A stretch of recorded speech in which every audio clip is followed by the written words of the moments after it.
Hey guys, going to do a cold start on this little Nova. I'm going to move it over here next to the 86. As you can see, my garage is still not finished. I'm having trouble getting people. It's hard to get anybody to do anything anymore. Now I've got a guy that's supposed to do my concrete here. I'm hoping in the next couple of weeks, so I can get my floor done, and then if I have to, I'll box it in myself.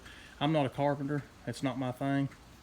But again, it's just hard to get anybody to do anything.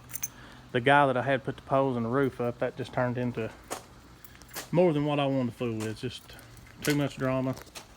But anyway, I want to do a cold start on this thing. I drove this thing to Georgia yesterday, which is a 3-hour round trip to Brainerd, to the drag strip, just to watch some racing. And I done really good. See if I... Boy, this little car runs good. And smooth. It goes down the road smooth. We ran it 75 and 80 miles an hour down the interstate yesterday. And it done really well. It didn't get hot, didn't skip, didn't miss a beat. And I did have a wheel cylinder stick on me, but that's my fault. I'll get that fixed. I just left the ones that were on this rear end because they look good.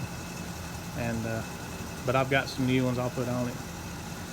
Get that knocked out. But anyway, this is a good little car.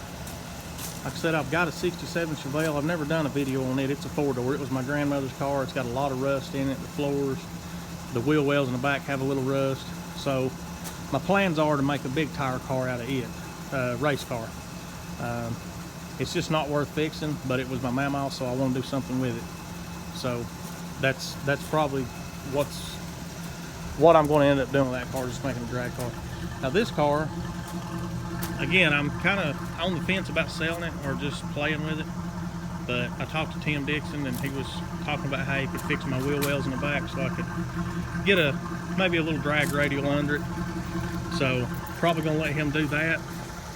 And I've got several motors laying around. I've got LS motors. I've got small blocks. I don't know what to do with it. It runs so good like it is.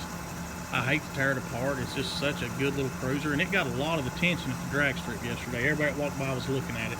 Now, I don't know if they're looking at it and laughing or looking at it, you know. It's kind of cool to see these old 4-doors still running around, especially original paint and stuff. So, I don't know. I don't know what their opinions were on it, but a little green bean got some attention. I'm sure it's probably not accustomed to that. So, but anyway, it done good down there and back, and when I left, I filled it up with gas. I may have mentioned this earlier, but I came back and it only held $11. So it's getting around 20 miles to the gallon. Maybe a little better than that. Really impressive. 350 turbo, 273 gear with a 2-barrel. But you could use this car and drive it back and forth to work every day. Again, I've got rid of the points, so it's got electronic ignition stuff on it now. It should be a pretty dependable car. But anyways, just want to do a cold start on the car, kind of let you see what it does. Man, it runs smooth. It's hard to beat those little 2-barrel carburetors. But all right, guys, well, I've got a few things to do. I've got a storm coming, so I got to move some cars around, and I've got to get a shower and get in the bed here in a little bit. 2:30 comes early. Y'all have a good one.